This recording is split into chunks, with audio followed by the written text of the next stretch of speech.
Bonjour à tous, j'ai le plaisir de vous retrouver au bord de l'eau cette semaine pour une pêche au cassant et au flotteur sous-marin. J'ai fait les deux. Cette semaine, on va parler tackle, donc le petit matériel pour vous expliquer un petit peu ce que j'utilise et pourquoi j'utilise, dans quelle situation. J'utilise des différentes tailles d'hameçons, différents modèles, et je voudrais vous expliquer ça correctement pour que vous puissiez réaliser des montages qui vous plaisent et surtout des montages qui vont pouvoir piquer des poissons assez facilement. Je vous dis ça tout de suite.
Donc je suis arrivé hier en fin d'après-midi sur l'eau. J'ai eu le temps d'installer les montages et les pièges sans souci.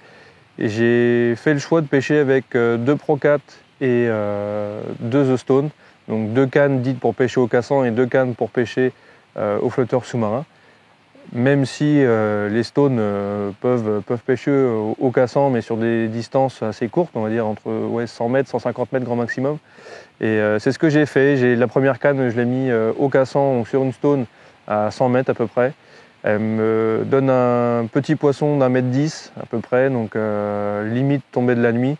Donc je l'ai vite remis à l'eau. Par contre, deuxième départ, c'est un poisson d'1,40 m. Là, j'étais limite de l'heure légale, donc j'ai essayé de le filmer. Malheureusement, l'obscurité était déjà trop présente, surtout en mettant le flash à côté pour pouvoir éclairer la scène. Ça faisait une pénombre derrière. On a l'impression qu'il était 3 h du matin, alors que ce n'était pas le cas. Donc voilà, c'est un poisson que je fais sur un montage flotteur sous-marin avec un flotteur de 7 grammes. Un bas de ligne encore assez long, relativement long. Quand je pêche sur les zones où il y a beaucoup de courant, j'aime bien que les bas de ligne soient assez longs pour éviter justement de venir s'emmêler, que le bas de ligne soit vraiment allongé derrière et que le silure se retrouve loin de la pierre et qu'il puisse se saisir de l'appât et partir avec. Donc c'est un bas de ligne qui faisait à peu près 2 mètres, 2 mètres 50. Et un poisson qui était bien piqué avec un Mr. Waller piqué propre au niveau de la commissure de la gueule. Justement, je voudrais vous parler tackle aujourd'hui pour vous expliquer tout ça, pourquoi j'utilise par exemple le Mr. Waller sur les flotteurs sous-marins quand je pêche en direction du courant et pourquoi j'utilise d'autres hameçons dans d'autres circonstances. Donc je vais vous montrer ça en détail.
Comme je vous le disais tout à l'heure, je vais vous montrer ce que j'emmène avec moi au bord de l'eau, notamment tout ce qui va être la partie tackle, donc petit matériel, hameçon, tube, tout ce qui me sert à la confection des bas de ligne et qui me permettent de pêcher sereinement en toute sécurité. Je vais commencer par les hameçons. Donc il y a un hameçon que j'affectionne, c'est le Mr. Waller. C'est un hameçon avec une forme assez particulière, il a un angle très fermé, c'est un angle qui est vraiment agressif et qui me permet de piquer les poissons assez facilement.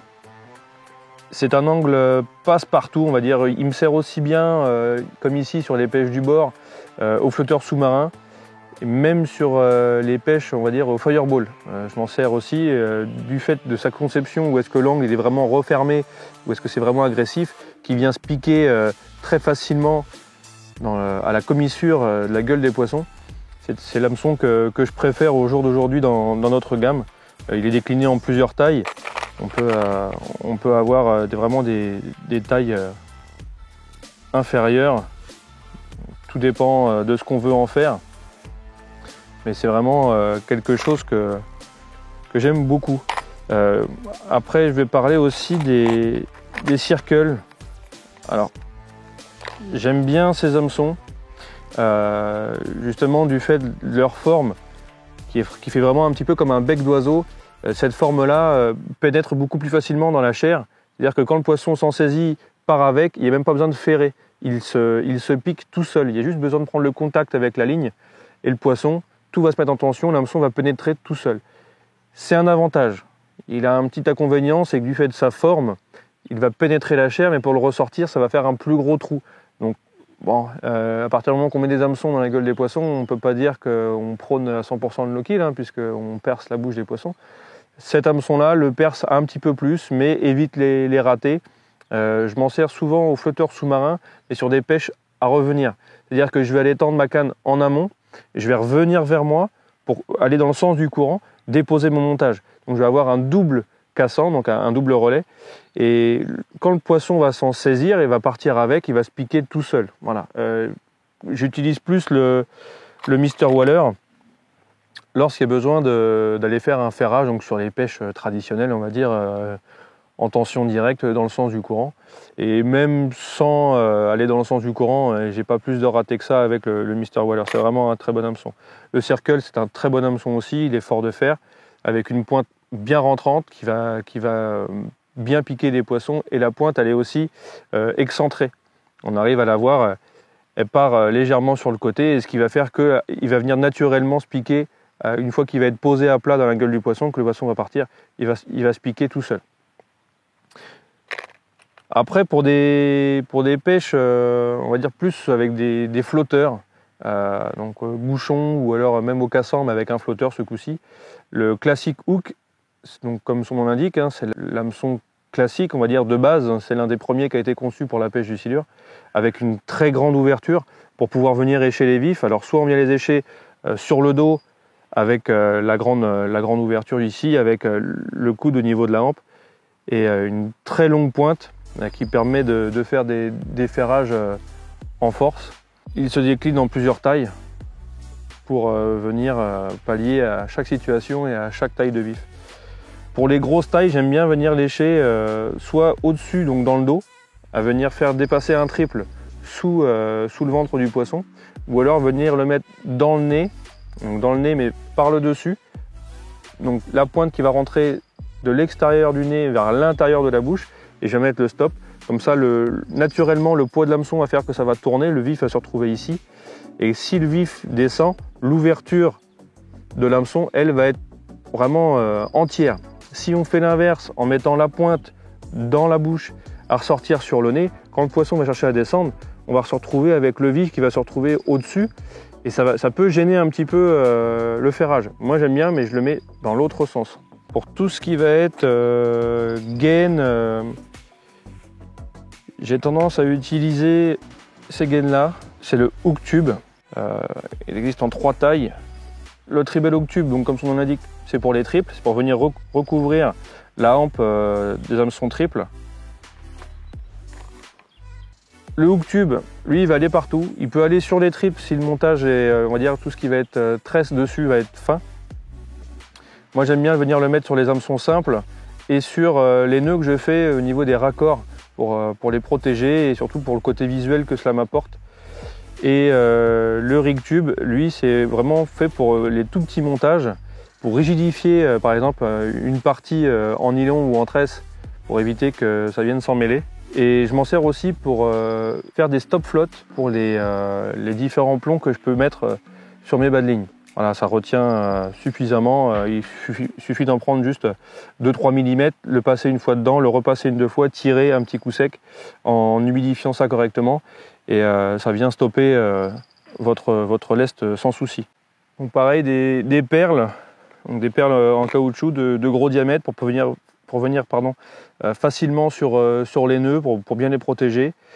C'est quelque chose qui paye pas de mine comme ça, mais ça évite que le flotteur vienne taper à maintes reprises sur les mérillons. Donc ça évite le bruit et ça évite d'endommager les flotteurs. Il y a un produit vraiment que j'adore dans la gamme, les sleeves. Donc c'est des petits manchons coniques qui viennent se mettre parfaitement sur les hameçons. Je trouve que c'est indispensable, c'est ce que je préfère vraiment. Du fait de sa conicité, ça évite qu'il y ait des petites herbes, des brindilles qui viennent s'accrocher sur les montages. Ça vient ripper le long et au final ça éjecte, on va dire, les petites impuretés qu'il y a dans l'eau pour éviter de venir s'accrocher. Donc je recommande vraiment ces produits. Alors, concernant les hameçons triples, c'est des hameçons qui sont très forts de fer. Mais pas trop. Alors, j'insiste là-dessus. Le diamètre est parfait. Il arrive à rentrer dans les chairs sans s'ouvrir. C'est un triple que j'affectionne aussi du fait de sa taille. Il est décliné en différentes tailles et c'est S, M, L. Voilà, c'est pas en 1, 2, 3 ou 4, 0. Mais ça correspond à peu près à la même chose. Un triple en L correspond à un 4, 0. Voilà. Je pêche beaucoup comme ça, je pêche beaucoup avec des triples, alors soit en queue au niveau des poissons avec l'hameçon simple dans le nez pour les montages au flotteur, ou alors pour ce qui va être pêche au-dessus de on va dire une couche d'eau supérieure, où est-ce que je viens mettre mes vifs avec 2 triples, c'est-à-dire que je viens écher un triple sur l'arrière, le premier tiers du poisson, et le deuxième triple au-dessus de la tête. Voilà. Et comme ça le vif peut nager librement, et le silure va arriver par en dessous, ne va pas sentir les hameçons directement, il va aspirer le vif, et va se trouver avec les triples vers justement l'avant de la bouche et pas au fond pour pas aller le piquer dans les branchies. Alors après, un produit que j'utilise tout le temps, c'est le baril, donc le swivel. Il est bien pour une bonne raison, c'est que déjà il est très résistant. Il résiste à 105 kg pour la grosse taille et 90 pour la petite. C'est un émerillon qui a une particularité, c'est un double rolling. Donc il tourne aussi bien en haut que en bas. Généralement les rollings sont pivotants que d'un côté. Là il est vraiment pivotant des deux côtés, ce qui évite vraiment le vrillage. C'est un très très bon produit. Donc on décline les agrafes avec le rolling. Et on le fait aussi sans. Donc il est possible de le rajouter après ou de l'enlever. Voilà.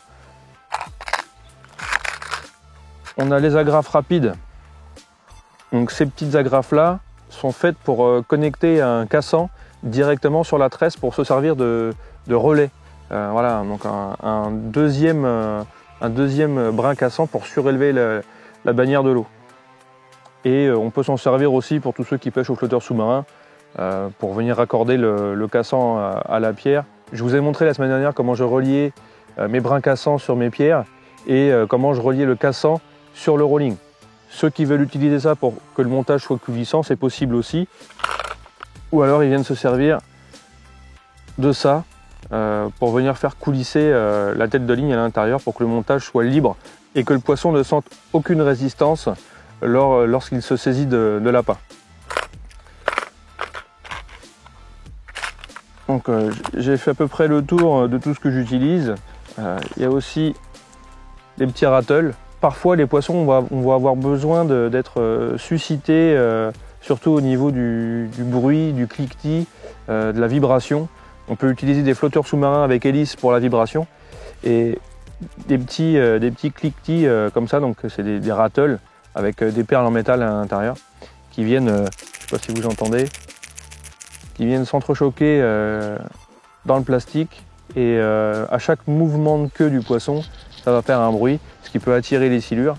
J'avais lu une étude une fois où est-ce qu'il était précisé dedans qu'un silure était capable de détecter une écrevisse sur le fond qui se déplaçait à peu près à 30 mètres. Alors imaginez le bruit des pattes d'une écrevisse et imaginez le bruit d'un rattle, c'est capable de le détecter vraiment de très loin. Sur les poissons qui sont non méfiants, il n'y a pas de souci. Sur les méfiants, il n'y a pas de souci, mais ça dépend du jour. Il faut trouver le pattern. C'est comme pour la pêche au leurre, hein, c'est le bon leurre, le bon jour. Et ben, ce jour-là, s'il faut des rattles, il n'y a que les montages rattles qui vont partir. Et s'il n'en faut pas, c'est que les montages où il n'y a pas de rattles qui vont partir. Ça, c'est vraiment... faut trouver la pêche. Mettre un vif dans l'eau, c'est bien joli, mais mettre un vif dans l'eau en ayant réfléchi à tout ça, c'est encore mieux, quoi. Faut faire des essais, il faut aller à la pêche, aller au bord de l'eau et tester tout ça. Là, c'est tout ce qui va être monofilament et tresse que j'utilise pour la confection des bas de ligne. Le Sealant Leader, je le recommande parce que c'est un produit qui est vraiment parfait, il n'absorbe pas beaucoup l'eau, il est vraiment tressé. On peut faire des épissures avec, donc pour les nœuds c'est parfait. Là c'est un taille 1,4 mm avec une résistance à 117 kg. Et j'utilise avec toujours le Mono Leader en 128 centièmes. Et ce qui est bien, pour venir le ranger dans le Rig Bag Pro par exemple, c'est qu'on peut venir les mettre à l'intérieur. Donc ça prend pas beaucoup de place, on peut venir le ranger assez facilement. Donc j'en ai toujours une bobine d'avance, la pince à sleeve avec différents diamètres. Donc là j'ai le 1,3 pour ces montages là. Et pour les montages que je peux faire pour les pêches en verticale, je me retrouve avec la taille inférieure. Et le petit ciseau, toujours pratique pour venir couper la tresse, même si on peut la couper directement avec la pince, mais le ciseau est quand même pratique.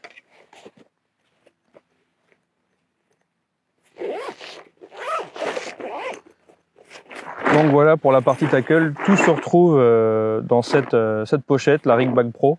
La Rig Bag classique, on va dire, c'est juste ce compartiment-là. Donc on a le compartiment avec les pinces et la tresse qui est supprimée. Les deux sont bien, tout dépend de ce qu'on veut faire. Ceux qui veulent faire leur bas de ligne intégralement au bord de l'eau, je vous conseille de prendre la Pro, elle est vraiment complète. La Rig Bag classique est parfaite aussi, mais pour ceux qui veulent juste emmener leur montage, elle est vendue avec une plaquette, donc avec une boîte plastique, plus une plaquette pour venir accrocher ces bas de ligne. Les coutures Donc, les coutures et les fermetures éclairs sont vraiment très résistantes. La poignée aussi. C'est un produit passe-partout que je vous recommande.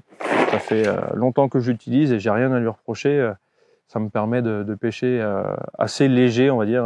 Il suffit d'emmener sa rig bag avec soi au bord de l'eau et puis aller tendre ses montages et c'est terminé. Et je tenais à vous remercier aussi, vous êtes de plus en plus nombreux à commenter et à suivre les vidéos.